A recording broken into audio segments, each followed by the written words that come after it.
Deep within the suffocating dust of a forgotten attic, hidden beneath layers of moth-eaten blankets and the heavy weight of silence, lies a secret that refuses to stay buried. You might think it is just wood, porcelain, and paint, a relic of a bygone era meant for a child's comfort.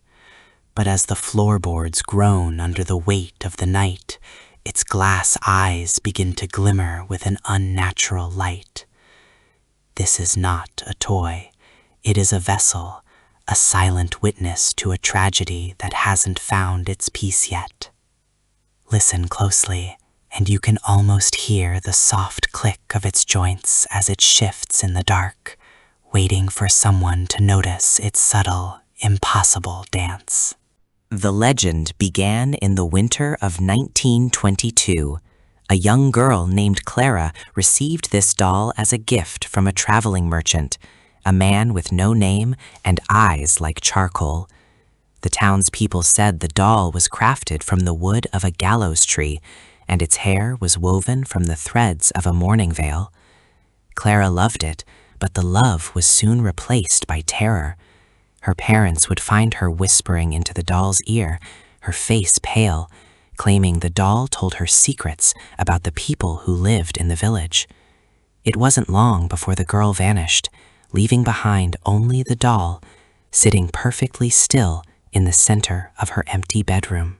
Decades passed, and the house changed hands many times, yet the doll always remained. The new owners would report strange occurrences, small, trivial things at first. A door left ajar that was surely locked. The sound of light pitter-patter footsteps on the ceiling when the upstairs was empty. But the most disturbing sign was the doll itself. One morning it would be facing the window, and by evening it would be turned toward the door, as if watching for someone to enter.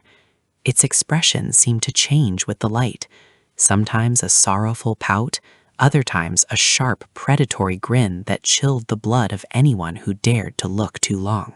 Paranormal investigators brought their equipment to the house, hoping to debunk the myths with cold, hard science. They set up motion sensors and thermal cameras, expecting to find nothing but drafts and old pipes. Instead, they captured something that defied logic.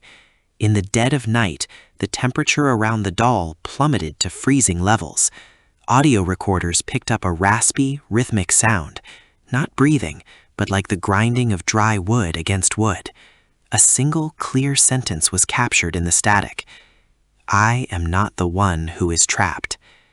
The investigators left before dawn, leaving their equipment behind, too terrified to even retrieve their footage. Local archives revealed a darker layer to the story. The merchant who gave Clara the doll wasn't a merchant at all, but a disgraced clockmaker who believed he could cheat death by transferring a soul into a mechanical body.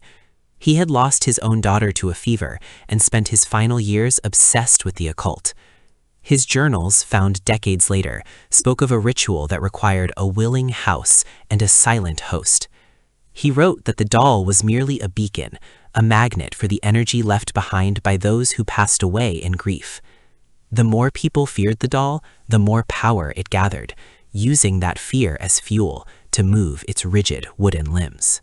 Attempting to rid the house of the curse, the current owner decided to lock the doll in a heavy iron-bound trunk. They used thick chains and a heavy padlock, hoping that by containing the object, they could contain the spirit. For 3 days there was peace. No footsteps, no whispers, no sense of being watched. But on the 4th night, the silence was broken by a violent scratching coming from inside the trunk. It sounded like hundreds of tiny fingernails clawing at the metal. When the owner finally gathered the courage to open the trunk, they found it empty. The chains were still locked, the wood was unscratched, but the doll was gone. Panic set in as the doll began to appear in impossible places. It was found sitting at the head of the dining table during breakfast. It was seen perched on the edge of the bathtub while the water ran cold. No matter how many times it was thrown away or buried, it would return within hours, always cleaner than before, its lace dress pristine and its glass eyes sharper. The owner realized that the doll wasn't just moving, it was reclaiming the house. The air grew thick with the smell of old perfume and rot, and the shadows in the corners of the room seemed to stretch and reach toward the doll, like worshippers toward an idol. Desperate, they called for a ritual of cleansing. A medium arrived, her presence filled with an uneasy calm. She sat in the center of the room with the doll, chanting in a language that felt older than the house itself. The windows rattled in their frames, and a cold wind whipped through the sealed room, blowing out the candles one by one. The medium's voice began to distort, merging with a high-pitched, childlike giggle. She claimed the doll was trying to speak, but it wasn't a message of hate. It was a warning. The doll wasn't the source of the evil. It was the only thing holding it back from the basement below. As the ritual reached its peak, the floorboards in the center of the room began to splinter and crack. A darkness, blacker than the night, began to seep up from the foundation of the house. The doll, which had been sitting motionless, suddenly stood up on its tiny, rigid legs. It walked toward the hole in the floor, its movements fluid and graceful, unlike anything seen before. It turned back one last time, its painted lips curving into a genuine smile. It wasn't the doll that was haunted. The house was built over a void, and the doll was the key that had been keeping the door shut all these years. By trying to destroy the doll, they had unlocked the cage. The realization hit like a physical blow.